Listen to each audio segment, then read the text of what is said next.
All right, long time no see. Kevin Lerena is here with me on SA Boxing Talk. Kevin, before we get to discussing and doing an interview of what's to come, how you been? No, good. Hey, it's good. Obviously, it's been a minute since we spoke on SA Boxing Talk, and I'm just happy to keep everyone up to date. Good to speak to you, and all the South African boxing audience. Yeah, obviously a lot's happened in your career since we last spoke. Your game is elevated. I believe the last time we spoke, you were the IBO Cruiserweight champion of the world. We're doing like ice packs and stuff in post-fight interviews. Since then, just so much has happened. I mean, I don't even know how to recap this. It's a lot. So in a nutshell, I mean, you fight all these big fights, you go overseas, you land up on DAZN, you fight Riyadh season. How does it feel now? No, obviously, just step by step we go. And I've always said, I think when we first spoke, if I remember correctly, I always said I dare to be great. I'm chasing greatness within my own realm, and what are challenges for me. And stepping out my comfort zone was a challenge and something that I always wanted to do. So yeah, it's obviously been a meteoric rise with lots of highs and lots of lows and lots of ups and lots of downs. But at the end of the day, it still gets us to this point, right? Yeah. And I'm very grateful and blessed to be in this position. Grateful for all those who made it happen for me, and I back myself all the way. Obviously along the years, there's always been doubters and many doubters or naysayers, but that comes with the territory. The highest and the tallest trees catch the most wind, and that's just the bottom line. So yeah, listen, it's been great. I mean, I still got lots left that I want to achieve, and pave the way for other young fighters to hopefully to go on and surpass what I've done and surpass what I set out to do, and to I just want to advocate for the people who are told they weren't going to make it, or the people who had dreams but weren't sure if they could make it. Anything's possible, and hard work, and there's no lies. You need a good team behind you, you need a good trainer behind you to hone your skills, and also you need to have the fire within your belly. You need bottle for it, and that's what we've done over the last 12 years as a professional. All right, and we go to current news now as well. There's been social media posts about yourself versus Lawrence Okolie. From your perspective, what's the latest and what's happening with that? Yeah, of course. I mean, it's been ordered by the WBC. Obviously, if you look at the road, the journey, after my Dubois loss, I got back on the horse really quickly. I fought Rahad Murray, who was a former WBA Cruiserweight champion. I think at the time when I fought him, if I'm not mistaken, he was 30-1, 26 wins by KO.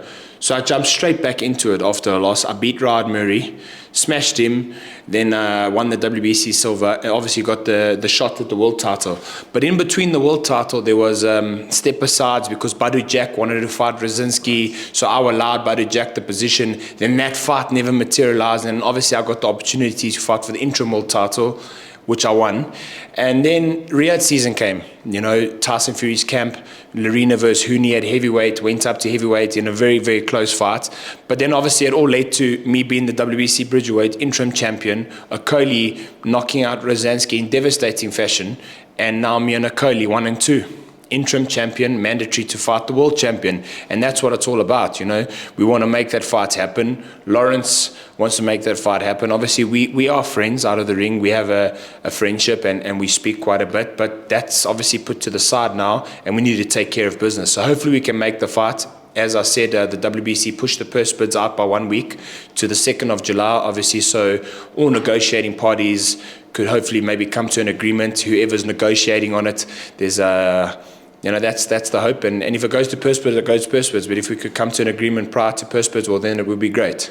That will be great, and obviously the massive opportunity. Hopefully, everything comes off, and you get your, that also it's a legacy, right? I mean, that would be for legacy. I mean, you put yourself up there with some of the greats in the sports. Obviously, as a first world champion in the Bridgerweight division as well, I believe. Yeah, well, within South Africa, I think the first champion was that Brzezinski. Okay, yes. And then obviously now Lawrence. But within South Africa, I think I'm the third WBC world champion. I think it was Dingaan, Sugar Boy, and then myself. So that's history on its own in terms of world champion. But there's been many fighters who've done great things for South Africa. Prior to Kevin Lerena arriving on the scene, we've had great fighters and people that paved the way for me. Obviously I've just done it a little bit different, in a different era.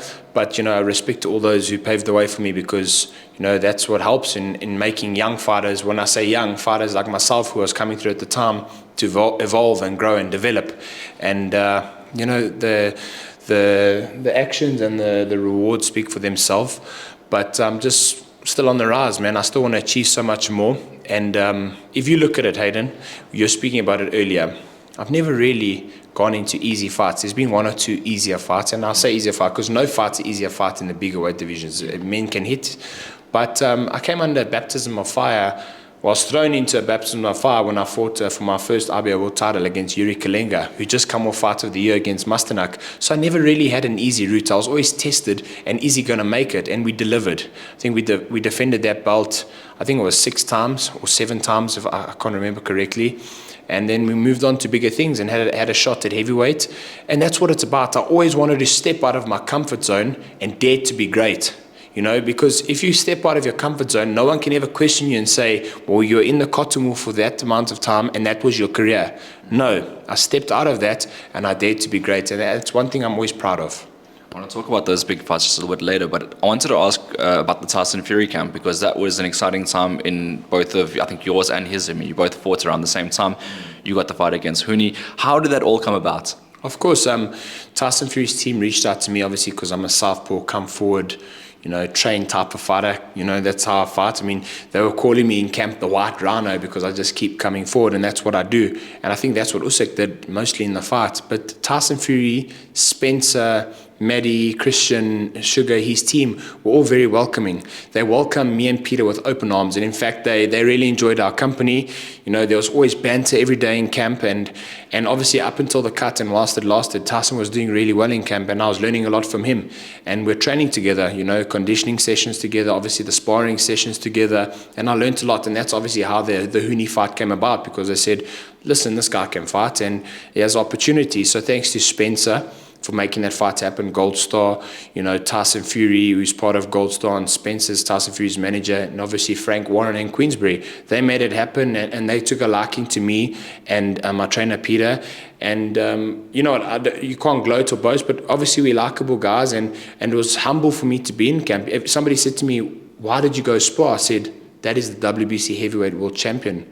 He will go down in history. So you firstly need to measure yourself. You need to see how good you are, how far off you are, or how good you are so you can compete at that level. And you will learn. You will always learn. Like even locally, when the heavyweight guys need sparring, I'll always put up my hand and say, pull in. Because you'll learn from everyone. If you're arrogant in the sport, you'll never learn. If you're arrogant and think you are the shit and you don't need sparring or you don't need local guys, you'll come short. So I'm always open to learning from anybody, but not even that. They might not be on the same level as me, but I'll learn from them because I'll learn something within myself or something that they do that other guys don't do. So it's just about humility. And so going to Tyson's camp was a massive opportunity for me. I wouldn't call it an eye-opener. In terms of training hard and the work we put in here, it's an equal playing field. We work very hard here. They work very hard there. We spar very hard here. They spar very hard there. So I met some good people in camp. I was in camp with Alexis Barreri. He's a Canadian guy, good fighter too. He's on the rise. I think he's only had 10 fights, if I'm not mistaken. He'll fall in the Bridgerweight heavyweight. He's like me between the two. And then Moses Italma became a very good friend of mine. He's phenomenal, a phenomenal talent, I don't need to say how good he is. People know how good he is. I mean, I had the opportunity of sparring Moses and working alongside him and met a lot of good people there. So it was an eye-opener for me in a sense of boxing out of the borders. Obviously I fought in Tottenham and I fought on a Tyson Fury co-main event against Daniel Dubois, which was massive. The magnitude was huge. But this is another thing, because Riyadh season and Saudi Arabia has changed the landscape of boxing. And many people thought it would be very short-lived. Well, it's not. As you can see, this is a expansion of the sport. So, yeah, just grateful to be in this position. And we worked really hard to get here. Don't be fooled. You know what it takes to for fighters to reach the pinnacle, and I've worked very hard. And whoever they put in front of me, I took care of the business. I took care of business, and in the fights that I lost graciously in defeat. I walked with my head held high, and that's what allowed for the other opportunities. Because none of the fights was it ever a disgrace. Flat on his back, up. No, always up, ready to go again. The Daniel fight, when I got dropped, back up, ready to rumble, still rumbling on the ropes. I've never been laid out horizontal that I couldn't get up, down and up again and ready to go. And that shows a lot about character and what I stand for as a person and as a fighter. Let's go back to that night, because Riyadh season, you mentioned it there. You sent me a clip last night of Frank Warren. Obviously, that was an emotional day for you, I'd put it that way. Can you talk me through your mindset, everything that was going through your mind? Obviously, I don't think a boxer should possibly be going through such an experience like that. It's a horrible one on the mental side. Can you just go back to that day and just speak through how you got through it? Look, it was tough. The morning before the fight, so day of weighing, I got the call early in the morning. My mom passed away. Yeah, back home. So I was like, it was hectic, man. I mean, I can't really tell what I was feeling, because people who've maybe never been in that position won't understand. Some that have might understand.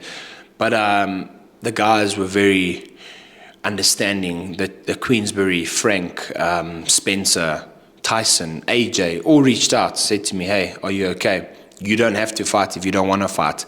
But I sat back and I said, opportunity. The opportunity and the platform that I've been given, I'd be silly not to. I can't say what would my mom want me to do, because she has passed on. I don't know what my mom would want me to do.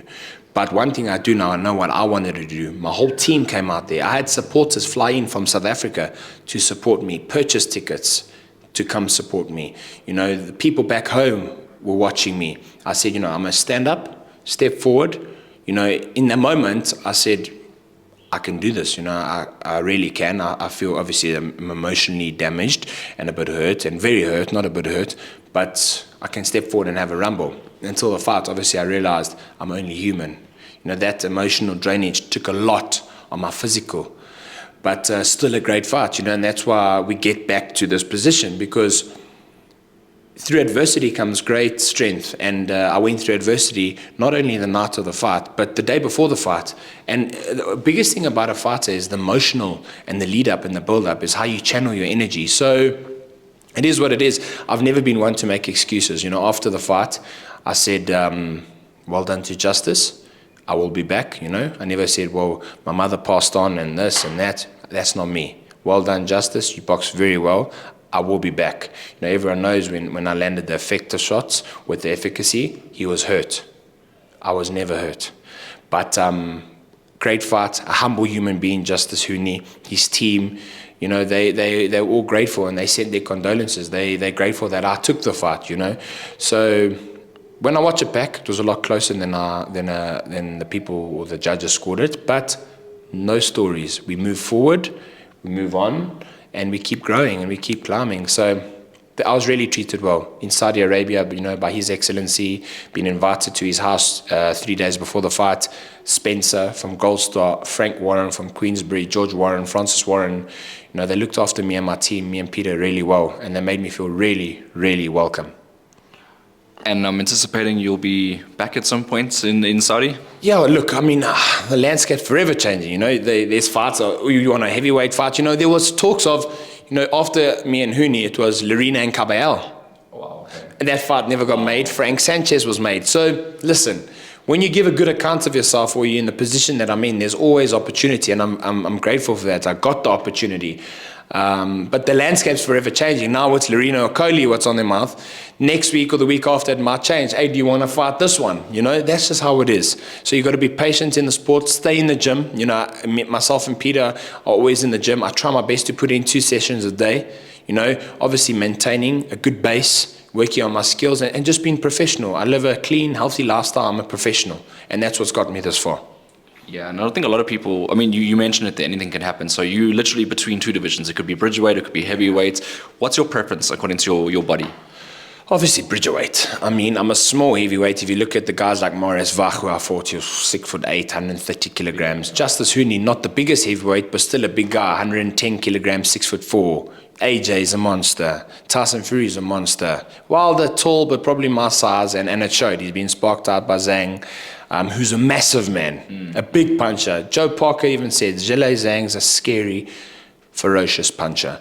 Listen, I'm a Bridgerweight naturally, but I've got the heart, the balls, and the bottle for heavyweights at any given time. I mean, I've showed it, and I can make any of the heavyweights skate at any given time. So, listen, when whatever happens, I just want to stay in the position and stay ready.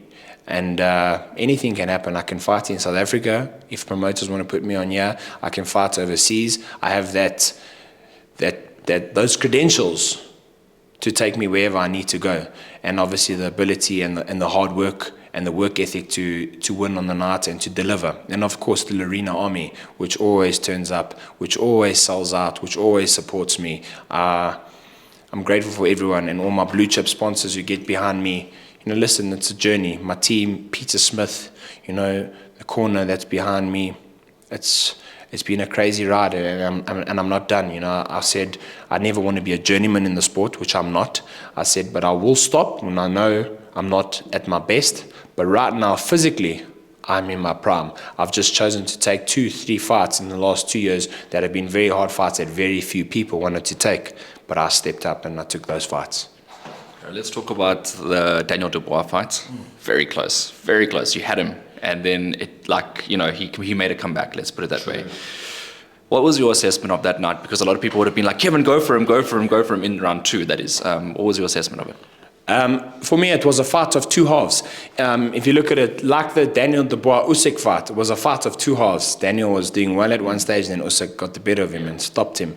Same as me. I caught Daniel in round 1. You know, had him down 3 times. Obviously, I dropped him, caught him on the top of the temple. He went down. His equilibrium was off. He took a knee. He then took a knee again. So it's 3 knockdowns. And then going into round 2, I wouldn't say I stepped off the gas, but maybe I said, you know what, take your time, because a hurt man's a dangerous man. So you don't want to fall into punches. And that's exactly what I did. It was a fight of two halves. The first quarter of the fight was Lerena's fight, and the rest was Daniel's fight. So kudos to him, because look what Daniel Dubois has done now. It's just testament to who I am as a fighter. I mean, he went on to fight Usyk in a fight where it was controversial, where Usyk was dropped or not. Usyk came back and stopped him. Well done, Alexander Usyk is a world-class, one of the greatest of our era. He then went on to smash Jarrell Miller. He then went on to smash Filip Hrgović, and now he's fighting Anthony Joshua at Wembley. That just shows, don't write somebody off in boxing. You know, could it have been me? Yes, would have, could have, should have. He was on his ass from Kevin Lerena. But it's a fight that's full-time, not only one half. And I learned that. It was a fight of two halves. He got the better in the second half. I had the better of him in the first 2, we call it the first 2 rounds. But that's what it is, and we learn from it. And through adversity comes great strength. And that is true adversity. You know, at the pinnacle, not domestically, not locally. I've lost at the pinnacle. That's true. You know what I mean? Yeah. So that does a lot for your share price. You know, sometimes it's not how you win.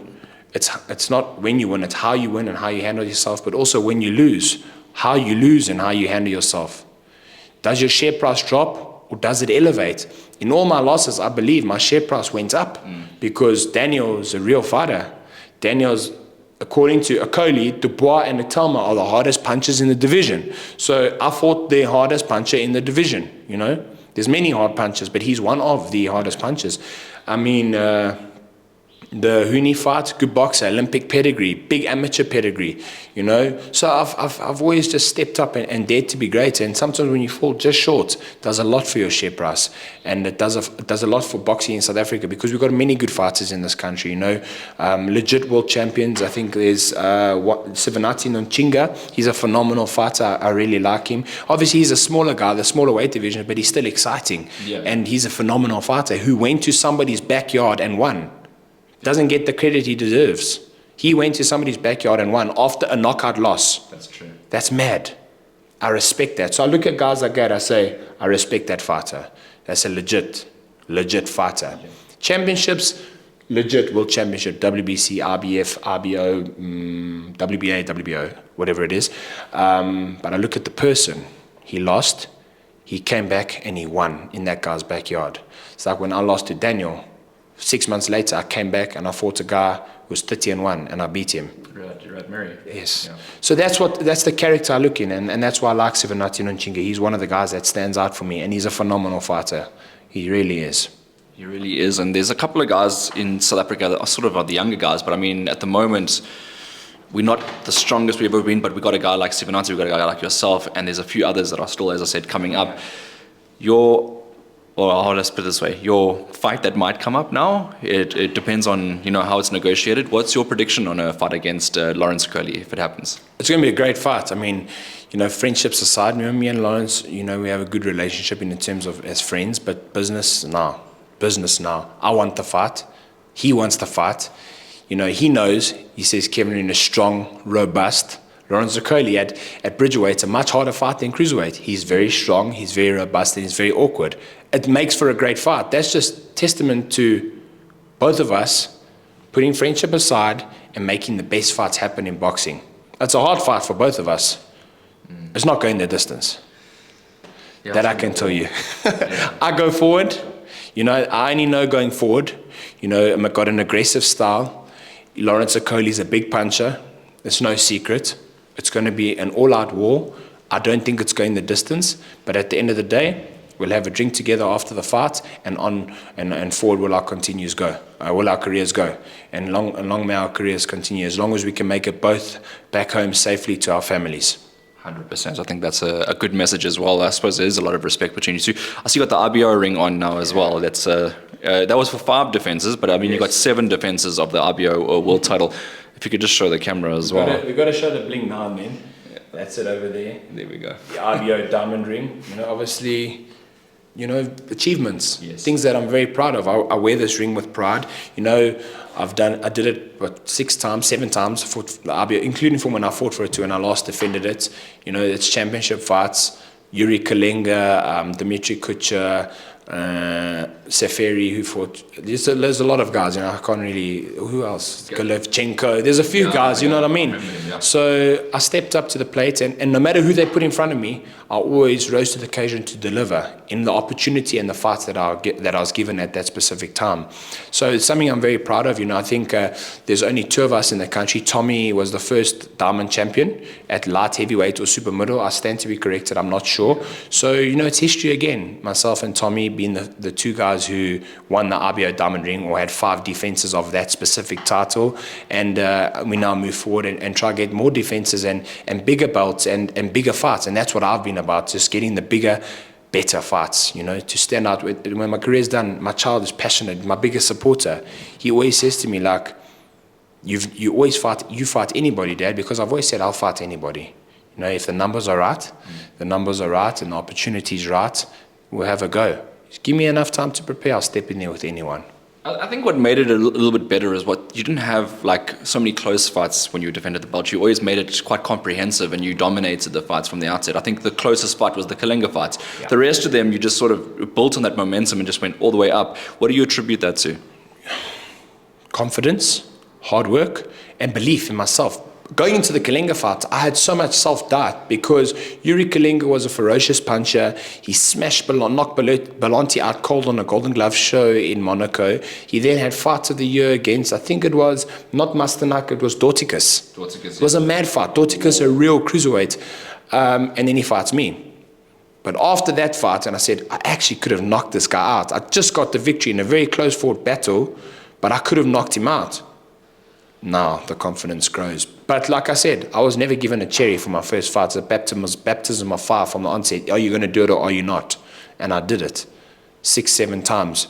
And that's what led me to getting the opportunity to fight Bogdan Dinu, Marius Vach, who's a fully fledged heavyweight, fought Klitschko for the world title, Dillian White for the world title, fought me for the WBA International. And that's what got me into the position to fight Daniel Dubois. So we worked hard, and I worked hard and I delivered, and that's the most important thing. I just want to, show people that if you work hard and you have a good team and a good trainer behind you, anything's possible. Never write anybody off. Never, ever write anybody off. You think if you go on to win this Bridgerweight title that you want to go for the heavyweight after that and become a two-division world champion as well? I know that Tyson Fury, of course, if he reclaims the belt, he's your very good friend. Usyk as well, who's the current heavyweight champion of the world, obviously, and there's a new belt that went vacant now, I think, as well. IBF, I believe. Joshua and Dubois fighting for that belt Right. at Wembley, yeah. So which is the fight out of those ones would you like? Listen, I mean, obviously, winning the Bridgerweight belt, hopefully defended a few times. I'm a proud champion, proud WBC champion. It's a new weight division, only been around a year or whatever, 2 years. WBA's caught onto it, the WBC's run with it. It's a good gateway into big heavyweight fights. I think it's obvious, you know, the guys fighting for this belt are not cruiserweights, they're heavyweights. You know, they're guys who are on the smaller end of heavyweights. But if you had to mention all of those names, Tyson, Usyk, AJ, Dubois, if all things work out and mine and Daniel's paths cross again, it will still make for a great fight because he got the better of me in the first one in a fight that was going my way for the first half. And I like Daniel for the fact that he's turned his career around. A lot of people doubted him. Naysayers said he had no heart, he was a quitter, blah, blah, blah. Look where he is now. Career highest earning payday, fighting for the IBO world title at Wembley Stadium, Riyadh season. Doesn't get better than that. Who cares what the naysayer says? Who the fuck cares? That's the bottom line. At the end of the day, he's got his dreams in front of him, right? Exactly. So. We all do. Every fighter's got their dreams and aspirations, you know. And there's a certain fine line between arrogance and confidence. And I think you've got to sit on that line. I always say to myself, I never want to be seen as arrogant. Always approachable, always humble. But when I step in the ring, I mean, you can ask any guy that I spar. When I step in the ring, I fucking mean business. You know, nobody's going to come into the ring there and try to bully me. I do the bullying. And that's my mentality. Outside the ring, I can be a nice guy. I'll help where I can. But I know that when it's gloves on, I switch on. And that's the bottom line. I mean, you've known me for a long time, Hayden. You covered a little bit of my career when I was cruiserweight. And you've obviously been watching all that I've been doing. Your whole career, I've basically seen. I've always tried to be approachable, you know. I've always tried to welcome everyone. You know, like we mentioned earlier on in the interview, if there's local fighters that need sparring, I'll put my hand up, I'll help because it helps me. You know, there's no one that I wouldn't spar. There's no one that I'm scared of. So bring anyone. I mean, it is what it is. We're going to help each other. But when the gloves on, I switch on. And those that know me will know that about me. I mean business all the time. But when I step out those ropes, the gloves are off, switch is off, different type of person. That's the key in the sport, is having the switch. And I can't wait to see what you're going to have up next. And Lorenzo Coley versus Kevin Lerena. It's going to be a massive one, by the way. For all the people out there, they're going to watch it on TV.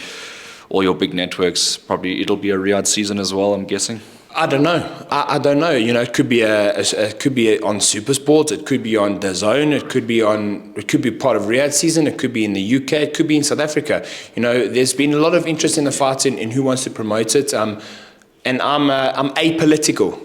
That's the right saying in boxing. I'm apolitical. Whoever wants to put the fight on, let's get it on, because I'm a fighter at the end of the day. Lawrence and I have families to feed. We want to entertain the fans. So whichever party's going to put the fight on, put it on. And when it comes to boxing, I'm apolitical. And I want to move where the biggest and best fights are made. And that's just where I'm at right now. All right, that's perfect. Kevin, thank you very much for catching up with SA Boxing Talk. As we said, it's been a while. I think it's like 4 or 5 years. It's been a long time. But thank you very much for coming on. Do you want to say anything just lastly? You know, thank you. Shout outs to anybody. Look, I mean, shout out to all the boxing supporters, the good, the bad, the true supporters, the naysayers. At the end of the day, that's what makes the boxing circuit go round. And thanks to all my sponsors, all the blue chip sponsors who get behind me. Thank you to those who support me. Thank you to my team, you know, my trainer, Peter Smith, and all those that assist me along the way. Just grateful to everybody. And, you know, to the media networks who've covered me over the years. You know, it's thanks to them. SuperSport, you know, yourself, SA Boxing Talk. Obviously, I fought on DAZN, you know, the international boxing media outlets, IFL TV, Kugan Cassius, a friend of mine, you know, Louis Hart, Boxing Social, Seconds Out. There's a lot of guys who enjoy the Kevin Lerena content and who've bought into what I have to offer. And I appreciate all of them, and I appreciate all of you and my team. So thank you, everybody. And most importantly, I appreciate the South African boxing fans. I think we need to stand up and realize that South Africa is very much on the map. And it's up to fighters like myself, you know, and Sevenati Nonchinga, who are at the highest level right now, to propel our sport and to propel our flag and carry our flag high. 100%. Thank you and all the best. We'll see you soon. No problem. Thank you, Hayden, anytime.